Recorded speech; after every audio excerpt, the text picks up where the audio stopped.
Are you some sort of sovereign citizen or something? No, sir, I do not work for the police. With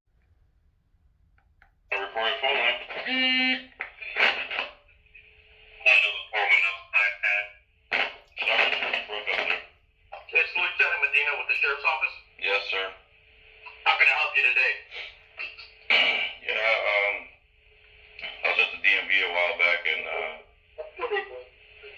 trying to hand over some paperwork and make an objective record of it, and the deputy tax collector called the Pasco County Sheriff's Department and filed a false report with them. And I tried to file a police report that day about it, and they all ignored me, all 5 of them.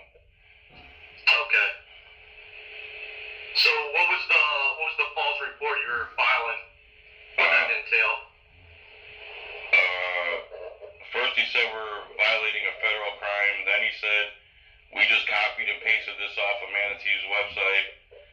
Then he said we were engaged in torturous interference. He changed his story about 3 or 4 times on video. We weren't doing anything, but he incited everybody in the DMV against us. We were literally there for a 60-second exchange, and he turned it into a half-hour plus and called 5 deputies over. Okay. And we tried to file a false police report against them, and they all basically literally ignored us right to our face and told us just leave, we're not taking your report. Okay. So what report did he file with the sheriff's office? Because in order for us to do the false police report, it has to be a criminal offense that he reported. Well, according to him, we're violating federal law, which is absolute bald-faced lie. Well, I can tell you this, that were you arrested, or was there any crimes brought on you for any laws that he said you guys violated? Yeah, we were threatened to be arrested if we didn't leave the property. We had every right to be out. Okay, so what were you going to be arrested for? Trespass. Okay. Okay. All right, so your basically your question is that he filed a false police report because he cited some violations that you were potentially committed?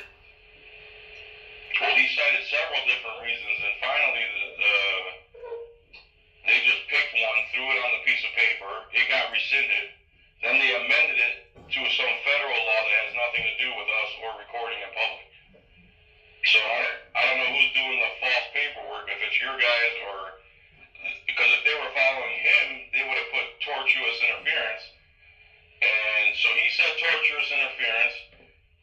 Your deputies put violation of video policy, which we were doing neither one. But the trespass was rescinded after I appealed it. Then your deputies amended the trespass and put a federal law on there. Okay, I'm tracking. All right, so I'll have to check on the status of that. So you appealed that trespassing and won, correct? Correct. No, okay. I didn't win. It was rescinded. I never got a hearing. It was so frivolous and ridiculous they didn't even try to take it to hearing. And then when they wrote the amended trespass and put a different law on there that wasn't even brought up at all, then the attorney decided to give me a hearing over it.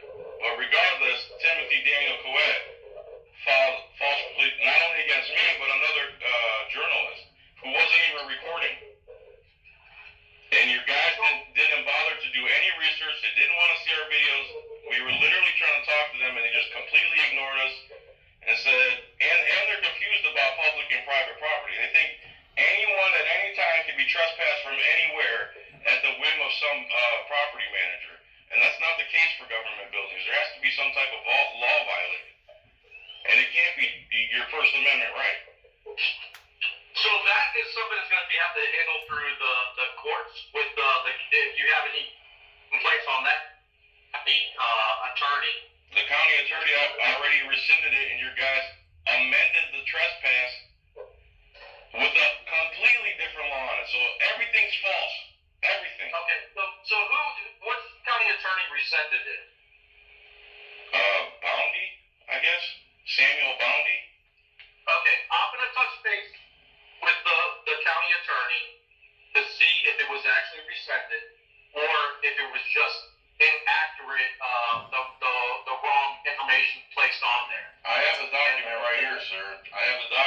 that email. It was rescinded, and then your guys amended it and sent it through certified mail. But that's beside the point. The point is Timothy Daniel Couet, Deputy Tax Collector, has filed false police report several times now. So I will have to look to see if there was any criminal reports that were actually taken that he reported and look into that matter. But from my understanding, there was no criminal report that was initiated on that scene. What do you mean by criminal report, sir? If somebody's filing a police report with the sheriff's office, there's going to be a report that says a crime was committed. So I'm going to need to look for that report. Right. First it was torturous interference, then it was video policy, now it's become the USC 2721, the Driver Protection Privacy Act. So they don't know what they're doing. They're just basically throwing stuff at a wall until something sticks. It's starting to become malicious. And do you have any intentions like going to the court hearing for the judge to hear your view? Of course I have to. Okay. Okay, but so just to clarify, you were there to get some matters solved with the DMV, whatever that is, but you were there for purposes of visiting the DMZ to get something resolved, and that you were trespassed from the location without call. We're trying to record our 30-second transaction. So, okay, so you recorded the 30-second transaction that you were trespassed. Instead of coming out and handling the transaction, he made every worker stop working. The people inside the DMV threatened to kick my ass, take my camera, throw it out the window. He accused us both of recording, then torturous interference because he made all the workers stop working. And then they started threatening us because they blamed us that they had to stop working, which is a bald-faced lie. 2 other journalists have gone in there. They didn't do a thing about it. Their actions are inconsistent, not only with the law, but why am I being trespassed for recording? The guy who wasn't recording was trespassed for recording. Your guys refused to look at any evidence. Plus another guy went in there and he sat there for 2 hours recording and not one cop showed up. Everything is bungled up bad. It's bad, unprofessional. It's malicious at this point. He could have had it all done in 30 seconds, but instead he stalled for a half hour for the police to get there, went out the back door like a coward, and told us we were engaged in torturous interference. He said torturous interference. Your police put video policy on the paper. It was rescinded. Then they amended it to put some federal law on there, like we were breaking federal law, which is a bunch of crap. Recording in public is not a federal law. Yeah, I'll look at the amended copy, but the guidance basically that we have is that if there's a violation that's being committed there wasn't. Within the facility, that facility has authorization to trespass somebody from that location. And then our guide basically is to ensure that both parties receive the paperwork, and that way you have the opportunity to contest it in court. Sure, but you guys have to know what law I was breaking in order to be trespassed from a place I have every right to be. And when I told them that on the scene, they just ignored me. They said, no, anyone can be trespassed for any time like it's a private property. They have to know the difference between public and private. You're right. So I'll look into that matter, but essentially what on this case is I don't know exactly. I wasn't there for it as far as what he told you. Those it's all on video. But is there a sign posted, something about not recording? There's a sign saying no photography or video because of the Driver Protection Privacy Act, which has nothing at all to do with recording. The First Amendment plus tons of case law have give us the right to record our public officials in the course of their duty. We were not causing a disturbance. We were not being loud. Our interaction would have taken 60 seconds. Your officers refused to look at any of our evidence or hear us out. They just went to him, went inside, whatever he told them, they wrote down on the paper, and then they said, get out of here. We're not taking your police report against him. So that matter needs to be addressed through that court, through that appeal process. Because if what you're saying is that they have no authority to do that, then during this appeal process, that's going to come out. I understand that, sir. It was already rescinded. That wasn't good enough for your guys, so they amended it to add the actual law that has to be on there. And and the law is completely frivolous. They don't understand the Driver Protection Privacy Act. It has nothing to do with recording in public.